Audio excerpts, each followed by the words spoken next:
and I. We are two odd, lonely children reaching for eternity.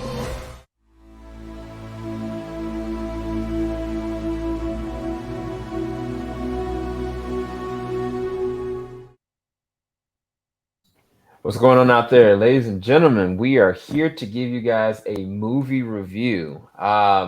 This is Elvis. This was directed by Baz himself. Baz, if you don't know what he's directed before, it's been The Great Gatsby, it's been Romeo and Juliet, Moulin Rouge, um, Australia, and actually, I'm gonna be doing this review with somebody else today. I'm gonna introduce him. What's going on, Mike? Hey guys, how you doing? Thank you for having me. Yeah, Jedi Mike and me were able to go and check this out at screening tonight, and we are excited to give you guys our thoughts in a non-spoiler capacity, so you don't have to worry about spoilers. But we're going to be talking about Elvis. It just released out 2022. It will be for you guys, I think, on June the 23rd, Word, roughly. June Um, 23rd. so yeah, here we go. Mike, I'll give you the honors. What about this film worked or didn't work? What is your quick thoughts about this film? Again, emotional damage. Yeah, again, heartbreaking. Because again, like I did like a little bit of research on this film, of the story, a little bit of Elvis, before I was able to go see this film, just so I could at least be a little bit familiar. But again, I even recommend just probably going with this movie blind, because a lot of things that you probably expect if you know the history and everything like that, then you really might be surprised on the actual perspective they go on with this entire film. Um, yeah, and obviously we have with the two leads, Austin Butler and Tom Hanks, and again, they don't disappoint throughout like how long this film was, about 2 hours or so. The whole time you felt engaged with them. I felt there really wasn't a moment where they were on screen. I'm just like, all right, like you consistently are engaged, and even points you are anxious. Moments of like tension that build up, things that get revealed, also decisions that are made. And you're watching the person you're in the perspective that you are making these decisions that's affecting a lot of people. And Mhm. again, just watching it and the aftermath of those decisions, again, heartbreaking. Yeah, I think you hit the nail on the head. Emotional damage. What he means by anxiety is Baz, as the director, was able to take something that, a lot of people know Elvis from his music, but they also know he tragically died and is also dealing with drugs and substance abuse. But the way that the story is told, it shows the best sides of the character as a man, and it's just fascinating how they went from point B A to where it ended. And by the end of the film, I realized something about it that I was like, I feel anxious. I feel like anxiety. Like I'm like, man, this didn't have to go down this way. This didn't have to go down that way. Oh wow. Like I think the last time I felt like this was when I looked at the Gladiator. And if I look at the Gladiator again, I feel the same exact way because I'm like, man, if this one thing didn't happen, or this person didn't abuse the situation, maybe this could have ended up a lot better. And I think that through watching it through the eyes of the director and through the performances, I started to rally behind Elvis as an individual. Like I was like, man, I hope that this works out this way. I hope that he moves that way. But it's tragic in and of its nature because it's the truth. And I don't think that they hold back anything because the way that they do the cinematography for this is not like I haven't seen anything like it, but it's the attention to detail. Like it almost feels as though like this is picked out from a moment in time. It's just right here plastered on screen from every small little nuance, whether it's like their mannerisms to their costume design to their look, through the different events that are going on in fact in the time. Because a lot of the biopics sometimes they stick to the person. They don't talk about the other individuals around them that are affected by the situations in that era. And I mean, you got BB King in this. You got different glimpses of other people or leaders that are affected by Elvis or Elvis is affected by. And I appreciated that to that attention to detail by the atmosphere of the film. What did you think about the soundtrack, the score, and their handling of music in general? Because I mean, I don't know whether or not Butler actually sung any of these. I don't think he did, but there was a lot of music. There was a lot of mixing of music. There was a lot of score, and then of course all his classics. It is his voice. Wow, wow, that's amazing. Mm-hmm. That's Yeah, amazing. one thing, talk about the soundtrack again. I was in the film, like I did not see supposed to be on your phone, but like I checked, like, wait a minute. All right, I'm looking. Let me see Great Gatsby. Let me see who did this. I was like, there we go. Like it just instantly, because I remember when Great Gatsby came out when like, I probably was maybe middle school, high school when it came out, probably. So, but it's again that was like one of my favorite films out there. But it was the soundtrack, then also modernism too, but also giving the feel of the old classic songs too. And again, it's the pacing. It's like keep you energetic, like you feel like you're watching a performance, but then yet the story's being told to you through a chronological view, right? To a point that doesn't take you out, even if you're not really engaged with the whole story, you're entertained, right? I don't see how if you're not into Elvis music or anything like that, like I'm a person where music for me is kind of like I'm fluid. Well, I don't really have a certain type of genre that I like. So it's just like when I'm looking at old movies, like the first song was American. It was American Hero, I think. Mm-hmm. That was the first. That was the song I heard from Kick Ass. But when I first watched the film, when he was shooting people with the machine gun, and it had Elvis song there, so that song to me stuck me for years. And then they start off the movie with that. Um, and I was like engaged till then. Again, they threw you off in terms of who the person is, like the person you're starting with following this film. Again, starting with Tom Hanks' character, the Colonel, and then you're seeing the lens of Elvis, his point of view being revealed as you go on. And again, to talk about the good side of his character, one thing that I see a lot of biopics too, that they try and make it into like a fairy tale, right? Right. That again, that which does the character or the actual person disservice. Because really, in reality, us as individuals, we're not our life stories is not really a fairy tale. We can say it is, but really, in reality, in knowing this subject matter, it really didn't end. It ended on a good note. But again, you just it came with you understood the character, you understand the individual, what they went through, so you have more sympathy for him. Because like Elvis, he passed away in the late '70s, right? And my dad was alive during that time. So it's just like, again, for someone who wasn't born in that era, I still have sympathy for this person who I always knew about. But yeah. Yeah, and I think that's hard to do, like because we've seen other biopics. It's like, oh, okay, I knew this, I already knew that, or I knew this. Okay, well, I don't feel any different because this is just like something that's happened. But if you can Yep. tell a story the right way by using, I think the way that they won out with this is they got Tom Hanks, the beloved Tom Hanks that everybody loves. Tom Hanks is not the good guy in this.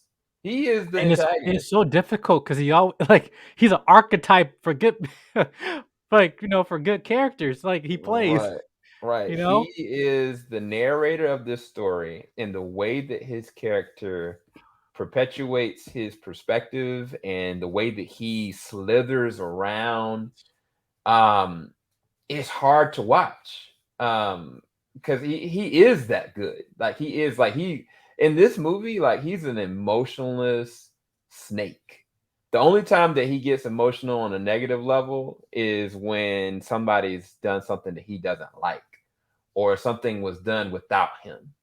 Because there's a scene with him where he's looking at something and he's up against a glass and he starts to cry, and you're wondering why is this man crying? And like, oh, I get exactly why he's crying. And he just plays it to perfection. I'm not gonna lie to you. I've never seen Tom Hanks in a role that I despised him in, but that is this character in spades. I despise the Colonel. Like all the anxiety was built from the abuse and the treatment that he did. And it wasn't like, they didn't show other people possibly doing other things to provoke certain situations, but at the epicenter, it was very fascinating how they did it. He's the Don King of this story. Let's just say it like that. Yeah, and the one thing I can say, can also the Colonel, he wasn't the only one that was guilty. I mean, even before the Colonel even came to picture, Yep. friends getting him into pills and all the other things, and this is just like again, just actors in this, or actors or celebrities in this industry. It's the spirit. Like, it's not not trying to get deep in there, but just like, man, it's just so like sad because like this happened to Whitney Houston, happened to a lot of people. But then you mentioned one person, but I'm gonna add to that. Freddie Mercury. When I was watching Bohemian Rhapsody, the same thing. Like, him disassociating from his friends, knowing just more, getting sucking everything dry from him and everything. Then when he leaves, okay, well, I'm gonna destroy everything in your name. And, Right. And then to him, it's just like, you leave me, you now become public enemy number one, right? But again, it just I encourage people, even if you're not a celebrity, just watching that type of individual behavior. And it's something that I think as us, we have to be very mindful just in people in your life, Yeah. So that's why I'm saying that what Tom Hanks did in a very good way, because came into a point where Elvis is very vulnerable in his life and weaponize it. He weaponized it, which people might do in our lives. So Yeah. again, I think this story, as much as it's more the subject matter, if you're not even an Elvis fan, I think the story itself is universal. My opinion. Yeah, no, I completely agree. When I was watching this, I was thinking to myself, how many, tireless nights, even as I'm recording this right now, it's 12 o'clock at night, right?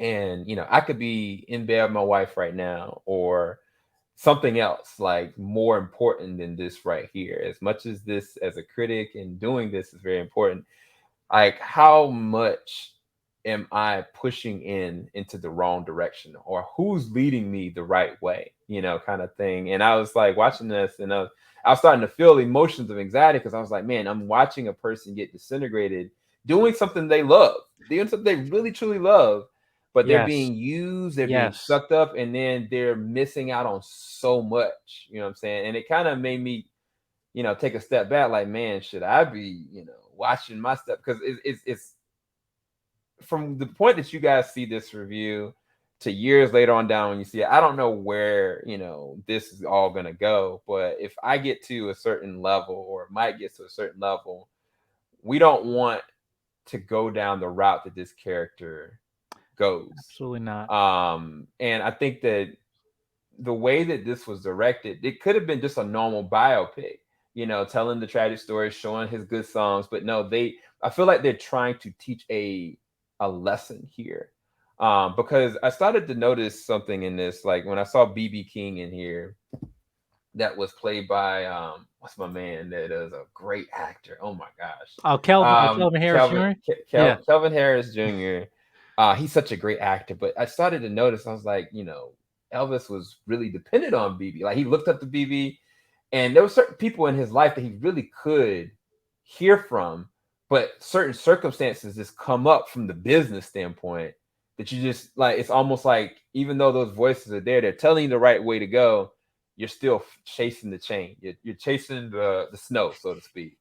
And it puts even the greatest of people in a situation. I think that the way that they're able to tell this story is just so fascinating. I understand now why it got standing ovation at Cannes. I understand now why, like, Yeah. Austin Butler, to me, the way that he transforms from the beginning of the movie to the end of the movie, he completely immerses himself into this role in such a way that is unnatural. Like, he totally gets it. I don't know, he lived and breathed what the essence of what Elvis was. Even, regardless of if you think he looks like Elvis or not, Exactly. like, he Right. is living and breathing the essence of who Elvis was. And I didn't know Elvis like that, but I knew enough to understand what was going on with this. And I think that it's a perfect casting. The cast did amazing.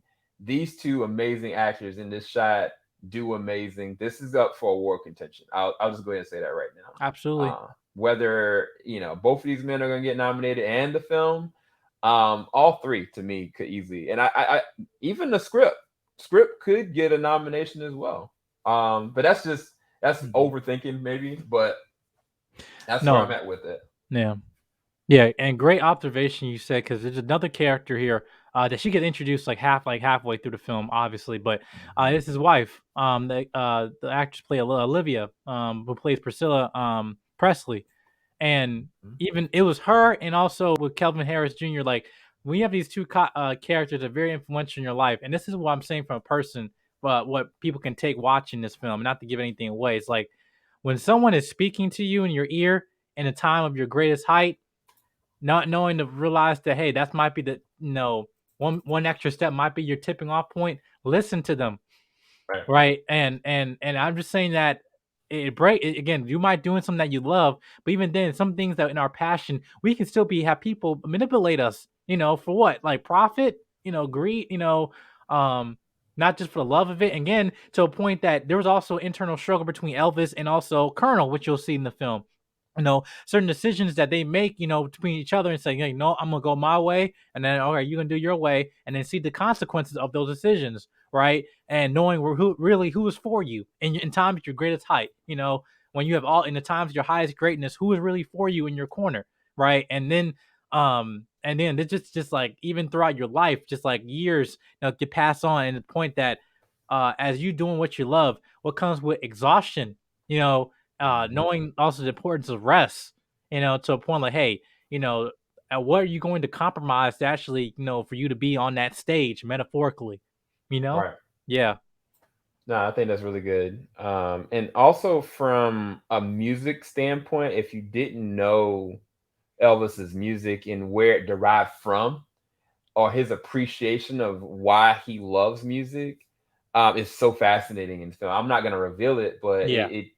just to say, all this is very important to the platform, and what blues brought to this young man, and what it also did for mainstream, because in this movie he is hit with a lot of flack for not just his music but his style and what his style came from. The funny thing is, I was kind of like, oh, okay, they're gonna play against it, like this certain group of people are gonna like, oh man, why are you just copying us? Like, no, like back in the day I'm like, oh shoot, you with it, cool, thank you.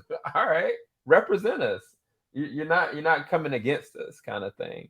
And it plays a role into his character development within this film, and seeing him a completely different light as well. So you understand the man, his music, his tragedy, and how it got to the point that it did. But as a whole, man, I don't really have that many negatives about the film. The film, I think it's just emotionally taxing. I think towards the end, I felt like a little bit of anxiety. Yeah. I felt sadness. It was building up to a certain crescendo, and it hit the crescendo towards. I want to see one specific scene where Austin Butler is singing, and it takes place a little bit later on in Elvis's life. That was emotionally wrecking to me. Like it just the way that they did it, and it just hurt. It really did hurt. It wasn't even like tears falling. Like it hurt my heart to Yeah. watch. Because it's like, man, this really happened, and this could happen to anybody. But as far as a number rating, I don't have any negatives. What do you rate this? I don't want to say put this in top 5 from me for the year so far. I mean, I add like a 5. I'm gonna say probably maybe. I'm gonna go 8 out of 10. I'm gonna say 8 out of 10. I had a really good time, but this film made me think, and not in a way of like a bad how this movie was, more of like just questioning just some things in my life. And if you do that and in a good way, like, yeah, you can get on my book. So I'm gonna say 8 out of 10. Right. And I'm kind of on the same ways. Like any movie that can make me feel real anxiety or make me consciously want to rewrite history, and make me care about something that's already been done, then you've won me over. And again, I don't have any negatives about it. It's between a 9 or 9.5 out of 10. I don't really have any issues with the film. And the fact is that what gave this I was going to say a 9. This may end up being a 9.5 because I did not realize that Austin Butler was singing his own music. That Yeah. changes everything. That changes everything because like his performance, and you can just tell in this one little scene here, the way that certain things were staged and the way certain things happened, it's a standout, stellar performance, man. And the fact that he's actually singing it, that changes my perspective on it. So it's between a 9 or 9.5 out of 10 for me. I highly recommend you guys go and check it out when it drops on June the 23rd. Any closing thoughts, Jedi Mike? No, I just say also just see this film in the theaters. Don't wait for like no streaming service and all that stuff. Right. It We is didn't a talk about the theatrical soundtrack. experience. Ooh, the Just sound as you say, like top like Maverick, as a theatrical experience, it's the same thing with this film. Not from it, you feel like you're in a performance, but it really does feel like with the songs being played, the cinematography of it, it's like it's a show, But again, it's a performance that it is experienced in the theaters. And that's my personal opinion. Yeah, I'm trying to think of the last biopic that hit like this, and I mean, I know. Go ahead. Bohemian Rhapsody for me. Yeah. I was gonna say, what's my man? Not my man. What's Audra? What was it? Billy? Was it Billie Holiday? Can't remember what one it was. Ooh, man, I cannot think of it. But yeah, now this is a really good biopic. If I had to make comparisons, this is from the past 5 years or past 10 years of biopics. This is in my top 3. I think it was Billie Holiday. The series or Yes. yeah. Yeah, it was on Netflix. Okay, yeah.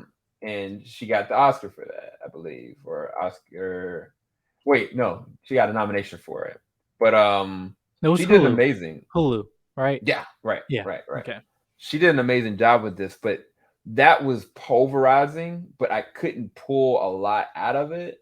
Whereas with this, like, this made me question things within myself, which is very fascinating to do. That's not easily achievable. It's and not. I think it's because of the narration. I think it's because what was really being manipulated on the side and what the story he was really trying to tell. But yeah, you guys go and check out Jedi Mike. Go to the description right below. Go and make sure you follow his channel. We've got more content coming as well. And we'll be back. We got a couple other things coming down the pipeline.